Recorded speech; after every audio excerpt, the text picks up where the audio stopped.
Hallelujah, hallelujah. Hallelujah.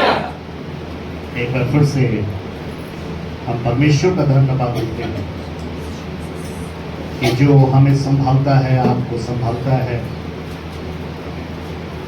हमारी हर एक उम्र में जैसे एक बाप अपने बेटे की हिफाजत करता है, वैसे ही परमेश्वर हम सबकी हिफाजत करता है। हमसे वो चाहता है कि इस जमीन पर हम और आप नाश, हानि, विपत्ति और बहुत से ऐसे जो श्रापित रोग हैं उससे हम बच सकें, क्योंकि ये सब होना अनिवार्य है। लेकिन इसके बीच में परमेश्वर ने अपने पवित्र वचन को हमें सलाह के तौर पर दिया कि हम उसमें कैसे सुरक्षित रह सकते हैं। एक फ्लाइट में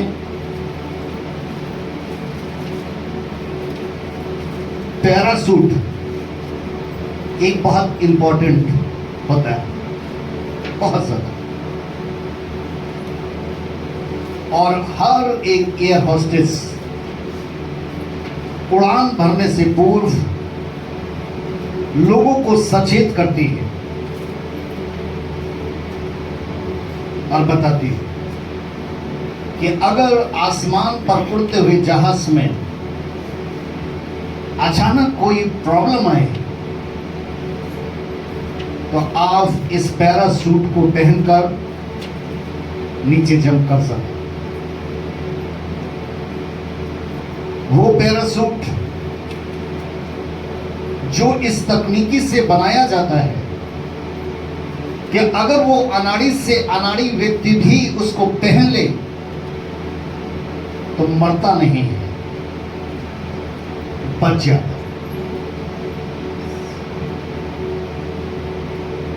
वैसे ही संसार के अंदर परमेश्वर ने हमें और आपको सचेत, सावधान और चौकस किया। एक मसीही परिवार का व्यक्ति जो बॉर्न क्रिश्चियन था,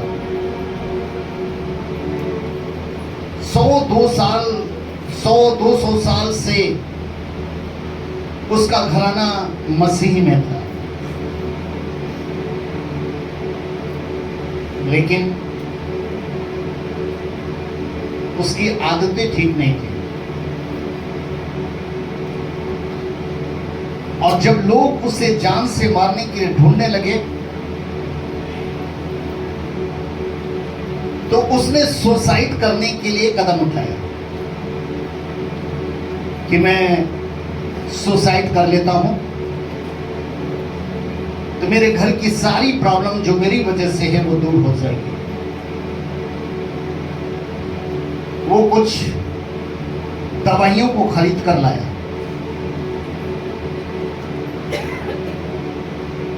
और उसको जैसे ही वो खाने के लिए जा रहा था, अचानक उसको याद आई कि जो दवाइयां मैं लेकर आया हूं, ये दवाइयां हमें 3-4 घंटे तक नहीं मरने देंगे, ये थोड़ा वक्त लगाती हैं और ऐसे में मेरे लोग फिर से हमें उठाकर हॉस्पिटल में ले जाएंगे और मैं बच जाऊंगा।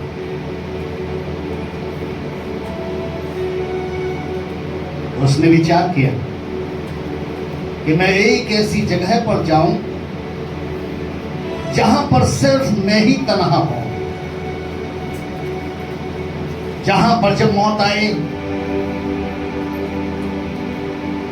तो मैं आराम से उसे ग्रहण कर सकूं। 3-4 घंटे वहां पर कोई हमें देखने वाला ना हो। अपने घर से 15-20 किलोमीटर की दूरी पर एक जंगल में वो चला गया। और जब वो जंगल में गया तो वहां पर जाकर उसने उन दवाइयों को निकाला। और जब दवाइयों को निकाला तो जैसे ही वो खाने के लिए जा रहा था, उसके मोबाइल की घंटी बजी। उसने वो मोबाइल को सुना, वो उसकी बहन का था। उसकी बहन कहने लगी कि मैं प्रार्थना कर रही थी, लेकिन परमेश्वर की आत्मा ने तेरे विषय में कुछ दिखाया, तू कहां है? उसने कहा मैं तो घर पे हूं। उसने कहा नहीं, मुझे पवित्र आत्मा ने दिखाया है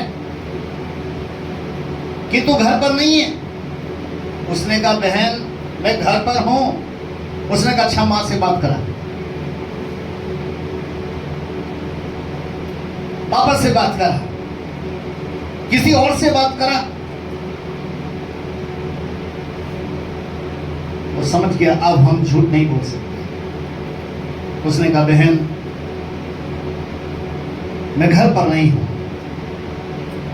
उसने पूछा तू कहां है? उसने फिर बताया कि मैं अपने घर से इतनी दूरी पर जंगल में आया हूं ताकि बहन मैं मर जाऊं। बहन ने कहा देख, जो तेरी समस्या है उसे हम सब मिलकर सॉल्व करेंगे, लेकिन इस वक्त तू अभी यहां से सीधे मेरे घर आ। और वो उसके घर गया, उसकी प्रॉब्लम सॉल्व हुई, और आज वो भारत के अंदर एक प्रचारक हैं, लोगों को गवाहियां बताता है कि परमेश्वर जो है वो पापियों की नहीं सुनता।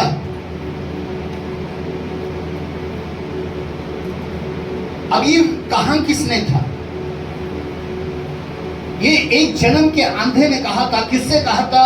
उन फरीसियों से कहा था, उन शास्त्रियों से कहा था जो यहूदी समाज के प्रमुख लोग थे।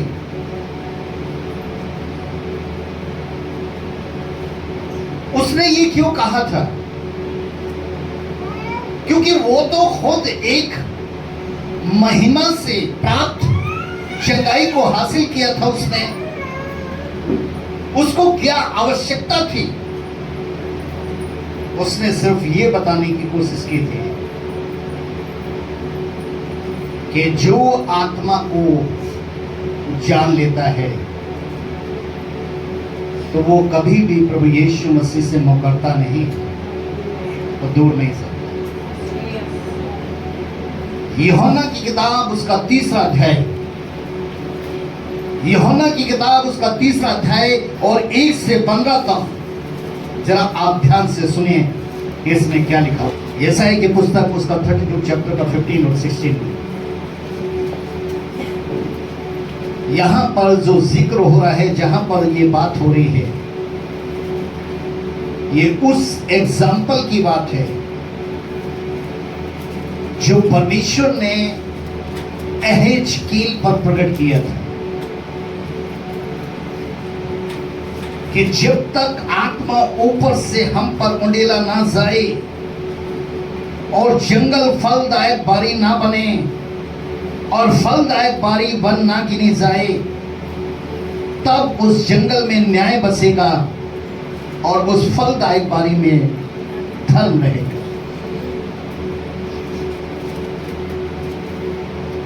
जब तक ऊपर से आत्मा ना उंडेला जाए, ऊपर से। ये निकोदेमुस इस बात को जो भविष्यवक्ताओं के द्वारा पहले से ही प्रकट कर दी गई है, वो इन बातों से दूर। इसलिए मेरे प्रियो, दानियेल ने बताया था कि स्वर्ग और पृथ्वी के बीच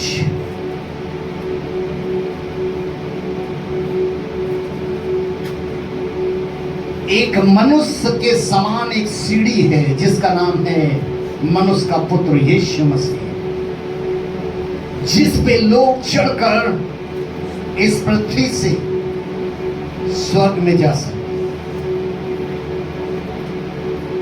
मेरे प्रियो, जब प्रभु यीशु मसीह ये बता रहे थे तो आगे लिखा हुआ है कि प्रभु यीशु मसीह ने एक मूसा का एग्जाम्पल दिया था। वो मूसा का एग्जाम्पल क्या था मेरे को? ये गिनती की किताब 21 है 4 से 7 में कि जिस तरीके से मूसा ने एक पीतल का सांप बनाकर ऊपर टांगा था।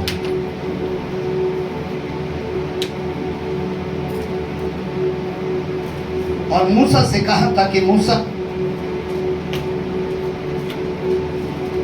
जो लोग इस प्रतिमा को देख लेंगे वो बच जाएंगे। प्रभु यीशु मसीह ये एग्जाम्पल इसलिए दे रहा था कि इसी तरीके से मनुष्य का पुत्र भी ऊंचे पर चढ़ाया जाएगा, और जो उसकी ओर ताकेगा, जो उस पर विश्वास करेगा, उसे अनंत जीवन मिलेगा। और फिर दोबारा वही पापी मनुष्य जो है परमेश्वर के प्रेम को भी प्राप्त करेगा।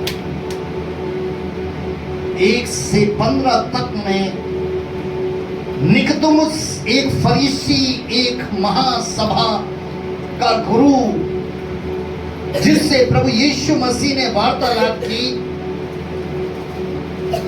तब उसको समझ में आ गया।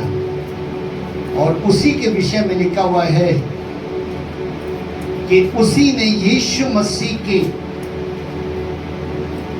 जो क्रूस पर जिस वक्त उन्होंने अपने प्राणों को दे दिया था, तो अरमतिया के यूसुफ के साथ मिलकर निकोदेमुस ने प्रभु को गाड़ने में मदद की थी। ये वही निकोदेमुस था जो फरीसियों पर हमेशा यही बोलता था कि तुम यीशु को दोषी क्यों ठहराते हो, उसकी सुनो तो। ये ऐसा व्यवहार कब आया? जब वो जल और आत्मा से पैदा हुआ और जब वो नए सिरे से उत्पन्न हुआ। आज आपका स्वाभाविक मन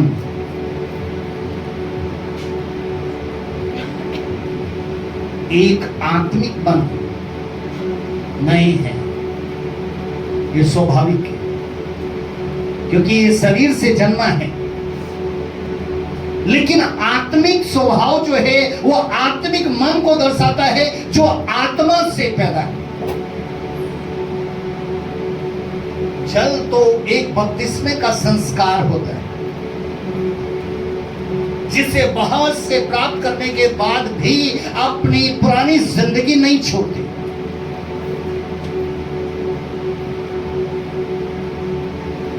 एक पंखे के समान होते।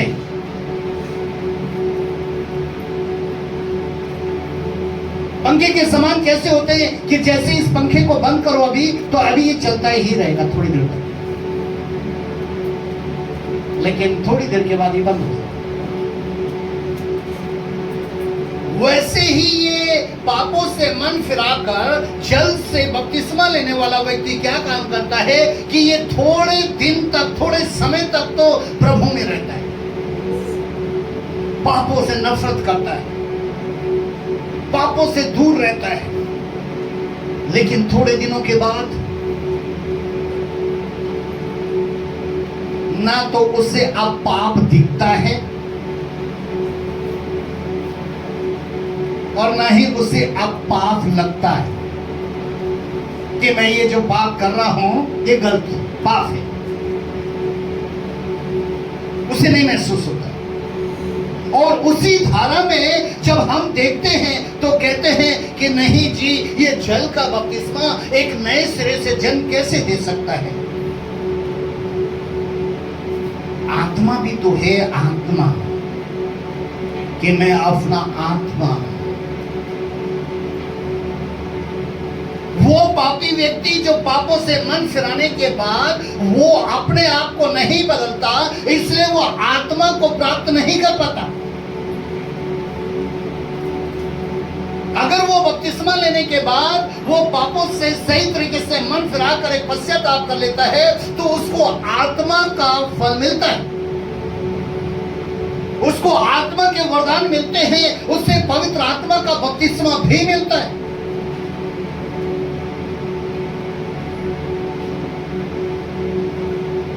ए भाई, ये जो जंगल में मरने के लिए गया था, आत्मा ही तो था जो उसकी बहन पर उतरा और उसने बताया कि तेरा भाई जो है वो एक बहुत बड़ी प्रॉब्लम में, परेशानी में। अब वो आत्मिक मन की थी, इसलिए उसने आत्मा की बात को माना।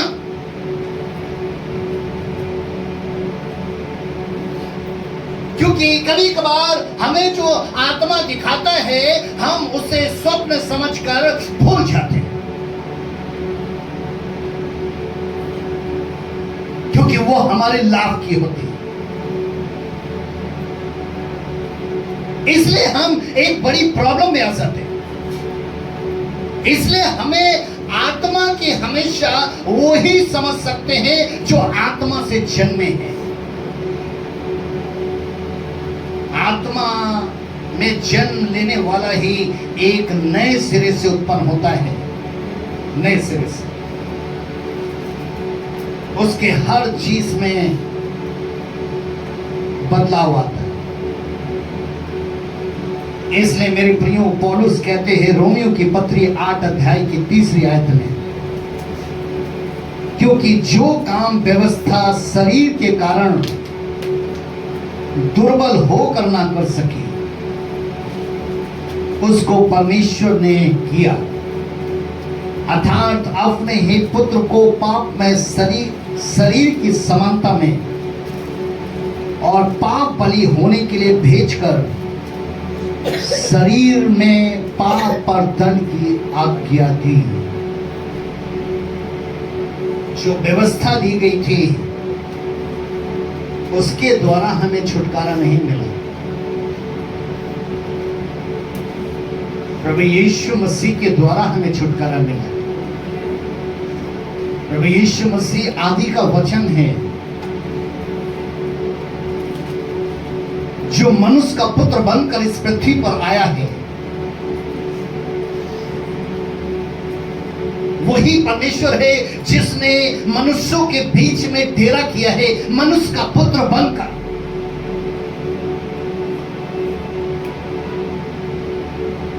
वो स्वर्ग का है, वो स्वर्गीय रहस्य को जानता है, वो स्वर्गीय वातावरण को जानता है।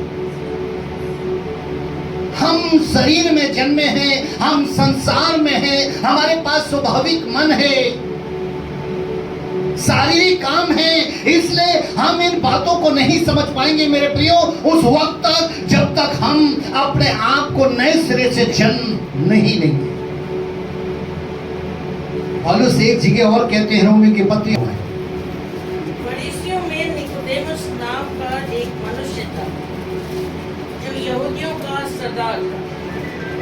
उसने रात को यीशु के पास आकर उससे कहा, हे रब्बी, हम जानते हैं कि तू परमेश्वर की ओर से गुरु होकर आया है, क्योंकि कोई इन चिन्हों को जो तू दिखाता है, यदि परमेश्वर उसके साथ ना हो तो नहीं दिखा सकता। यीशु ने उसको उत्तर दिया, मैं तुझसे सच सच कहता हूँ, यदि कोई नए सिरे से ना जन्मे तो परमेश्वर का राज्य देख नहीं सकता। निकोदेमुस ने उससे कहा, मनुष्य जब बूढ़ा हो गया तो कैसे जन्म ले सकता है? क्या वो अपनी माता के गर्भ में दूसरी बार प्रवेश करके जन्म ले सकता है? यीशु ने उत्तर दिया, मैं तुझसे सच सच कहता हूँ, जब तक कोई मनुष्य जन्म और आत्मा से न जन्मे तो वो परमेश्वर के राज्य में प्रवेश नहीं कर सकता। क्योंकि जो शरीर से जन्मा है वो शरीर है, और जो आत्मा से जन्मा है वो आत्मा है। अचंभा ना कर कि मैंने तुझसे कहा कि तुझे नए सिरे से जन्म लेना अवश्य है।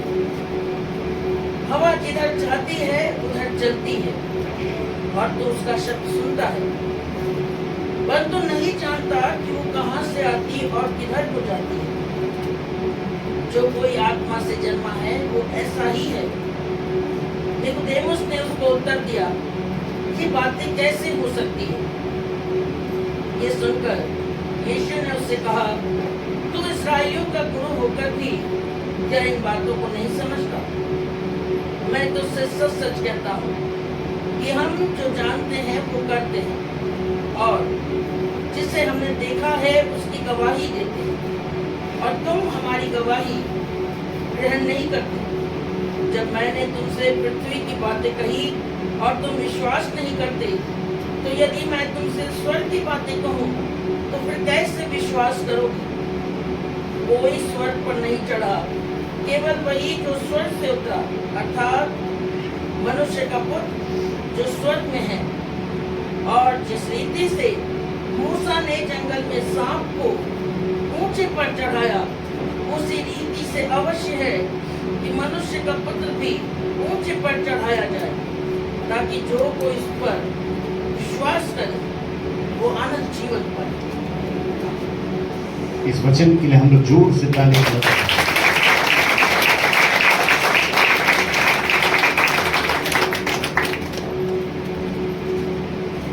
वो पापियों की नहीं सुनता, तो जब वो पापियों की नहीं सुनता तो पापी उससे प्रार्थना क्यों करते हैं?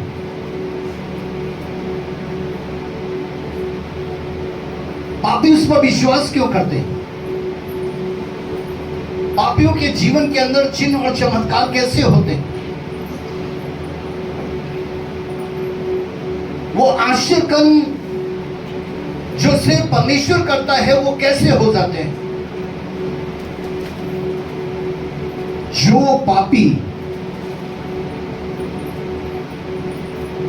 मन फिराव के साथ प्रभु यीशु मसीह पर विश्वास कर लेता है, उसकी प्रार्थना सुन सकते हैं। एक पापी वो आत्मिक मृतक होता है,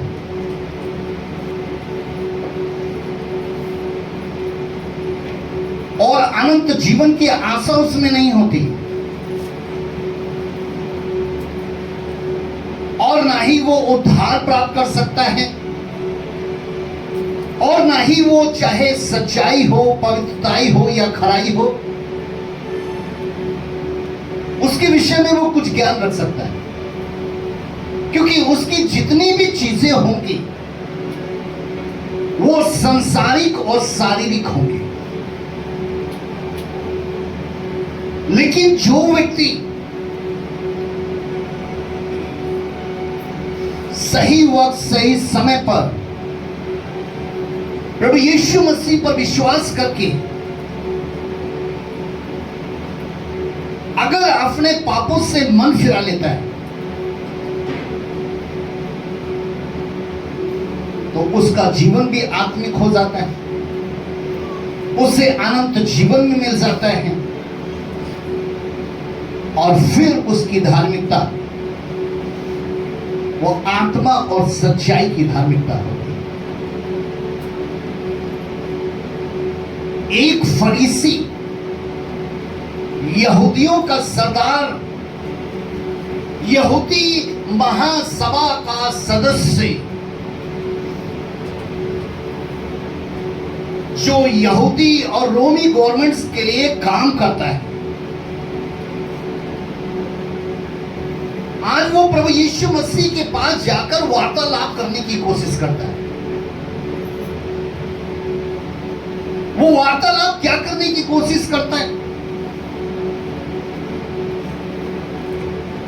वो अपने आप में वो स्वर्गीय बातों से अनजान है।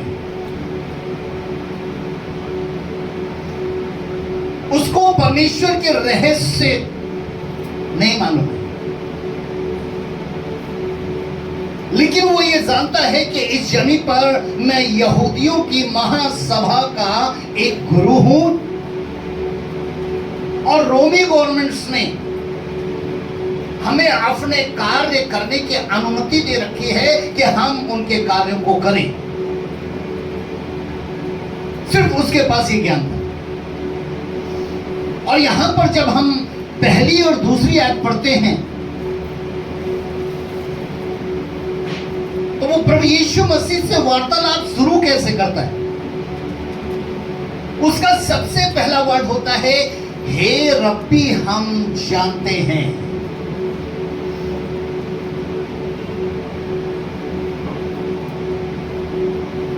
कहते हैं कि मैं एक अकेले को दर्शाता है, लेकिन जहां पर शब्द आता है हम, वहां पर अकेला व्यक्ति नहीं बात कर रहा है, वो सबको लेके चल रहा है। वो ये कहता बताने की प्रभु को कोशिश कर रहा है कि हम, मतलब जितने भी यहूदी महासभा के शास्त्री हैं, फरीसी हैं,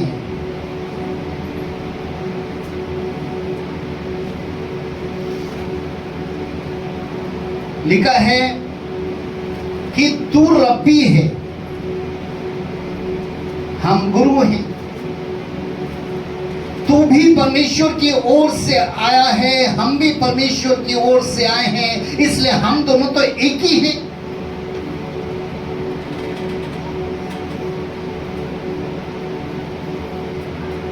हम थोड़ी देर के लिए समझे कि एक बहुत अच्छा क्वालिफाइड वो प्रभु यीशु मसीह की तुलना अपने से करना चाह रहा है। तो आगे लिखा हुआ है कि प्रभु यीशु मसीह ने उससे कहा कि परमेश्वर के राज्य में जाने के लिए, परमेश्वर का राज्य का मतलब क्या होता है? परमेश्वर के राज्य में जाने का अर्थ होता है उसके अधिकार में और उसकी आशीषों में जाना। प्रभु यीशु मसीह ने कहा कि एक अंधकार जीवन जीने वाला वो ज्योति में कैसे जा सकता है, क्योंकि उसका जीवन जो है तो वो अंधकार में है। इसलिए उसे अंधकार के राज से निकलकर परमेश्वर के राज्य में जाने के लिए उसे नए सिरे से जन्म लेना जरूरी है।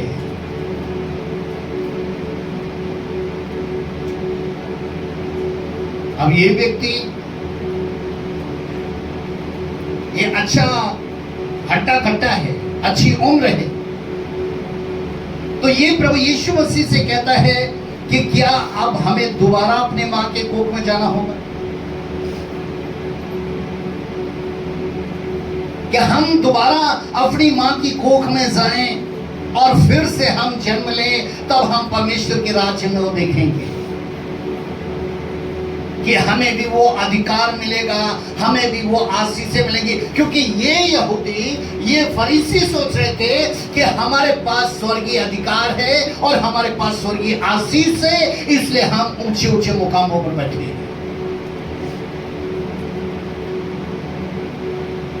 यीशु मसीह ने परमेश्वर के पवित्र वचन में लिखा है कि जल और आत्मा के विषय में बताया। एक स्वाभाविक जन्म होता है, एक स्वाभाविक जन्म होता है और एक आत्मिक जन्म होता है।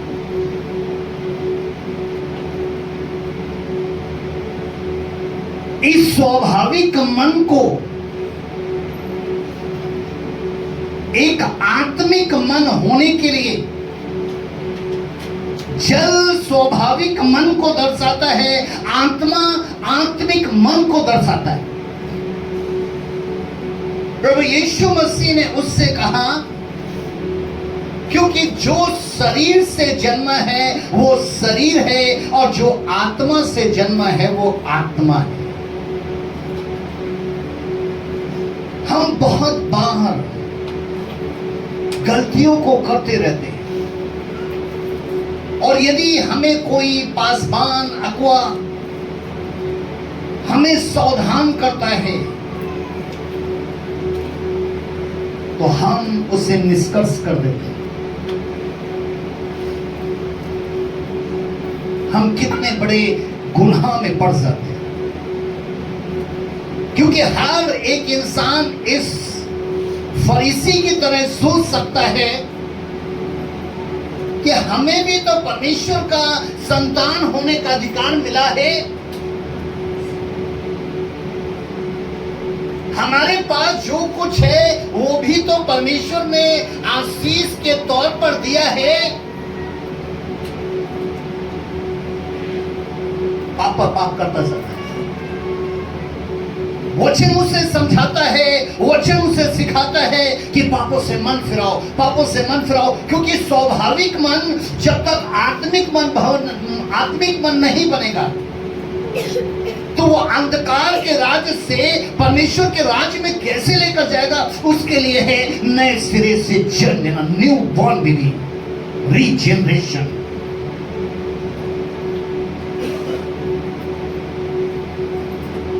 हम न्यू बॉर्न बेबी एक स्वाभाविक है। हे फरीसी, हे निकोदेमुस, तू स्वाभाविक मन वाला है, और तू एक स्वभाव के साथ इस जमीन पर पैदा हुआ है, पापी स्वभाव के साथ। इसलिए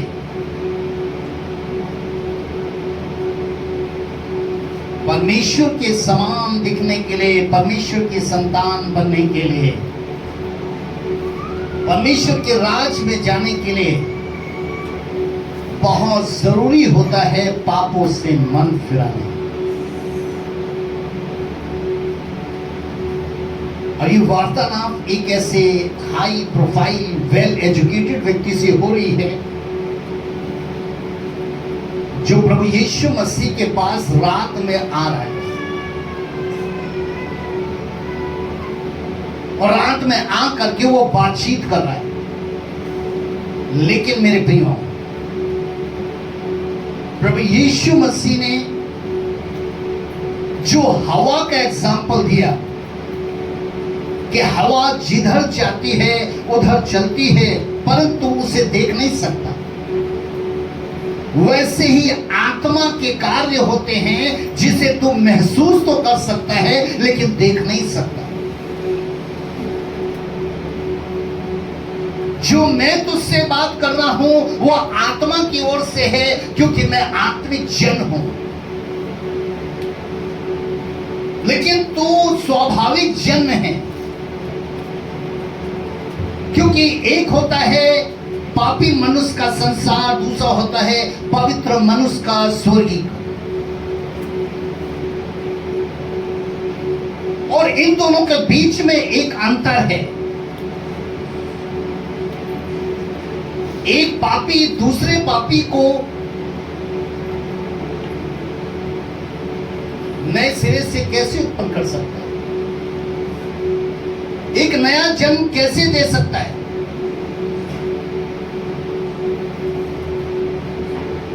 या एक पापी अपने स्वयं में एक आत्मिक जीवन कैसे बिगड़ पापों से मन फिराए हासिल कर सकता है। इसलिए उसके लिए जरूरी है कि उसको नए सिरे से जन्म लेना। तब उसके थोड़ा सा समझ में आया कि ये हवा की तो बात तो मेरे समझ में आ गई,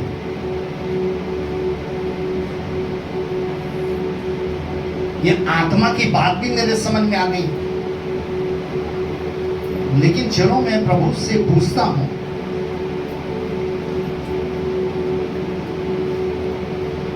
कि इस अंधकार के राज से परमेश्वर के राज्य में जो हम नए सिरे से उत्पन्न होंगे, तो लिखा है ये कैसे हो सकता है 32 में, कि जिसने अपने निज पुत्र को भी ना रख छोड़ा परंतु उसे हम सब के लिए दे दिया और उसके साथ हमें और सब कुछ क्यों ना देगा। हमें उसके साथ सब कुछ और क्यों ना देगा, क्योंकि वही स्वर्ग से इस पृथ्वी पर आया है। इसलिए मेरे प्रियो, आप पापों से मन फिराएं, अविश्वासी जुए में ना जुटे, परमेश्वर की ओर देखें, अपने यीशु की ओर देखें, उससे सामर्थ मांगे जिसमें रक्षा है, जिसमें बचाव है, उससे सामर्थ मांगे उस आत्मा का जिसमें छुटकारा है, जिसमें अनंत जीवन है। हम उसी आत्मा की सामर्थ को मांगे जिसमें अधिकार है दुष्टों की सारी सामर्थ पर और आशीष पर, कि हम 100% आशीष के भागीदार हैं। अब्राहम, इसहाक, याकूब का परमेश्वर हमारा और आपका परमेश्वर है। यहूदियों का यीशु राजा आज हमारा और आपका राजा है। वही प्रभु है, उसी को स्मरण करके हमें काम करना चाहिए और पापों से बचना चाहिए। आज जो लोग ऐसा करते हैं वो बच जाते हैं, और जो लोग नहीं करते हैं वो नहीं बच पाते। उसका कारण क्योंकि पापों से मन नहीं फिरा। शौक, मनोरंजन, ये दो चीजें ऐसी है लाइफ में जो मन फिराने के लिए मजबूर करती है कि हम मन ना फिरें।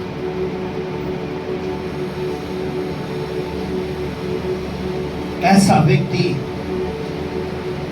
जब तक वो शौक पर, मनोरंजन पर कामयाबी हासिल नहीं करता, तब तक वो नए सिरे से जन्म नहीं लेता। प्रभु यीशु मसीह जो आपको चंगा करते हैं, वो ये भी चुप जाते हैं कि जो हमने चंगाई दी है वो चंगाई हमेशा बनी रहे। प्रभु यीशु मसीह आशीष देते हैं, वो ये भी चाहते हैं कि जो आशीष हमने तुझे दी है वो तेरे पास बनी रहे। और वो जब बनी रहती है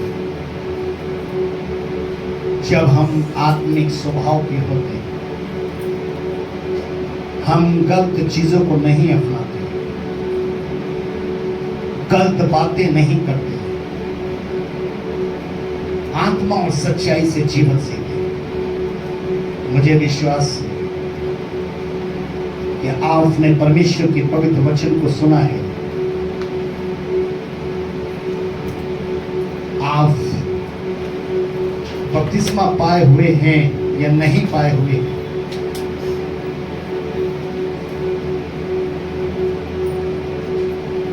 लेकिन पापों से मन फिराना जरूरी है। प्रभु यीशु मसीह को उद्धार करता मानकर, ग्रहण करके उस पर विश्वास करके पापों से मन फिराना।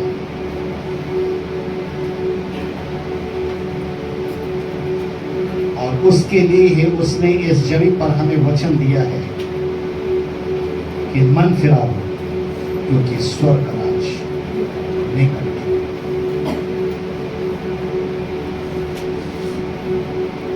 Hallelujah hallelujah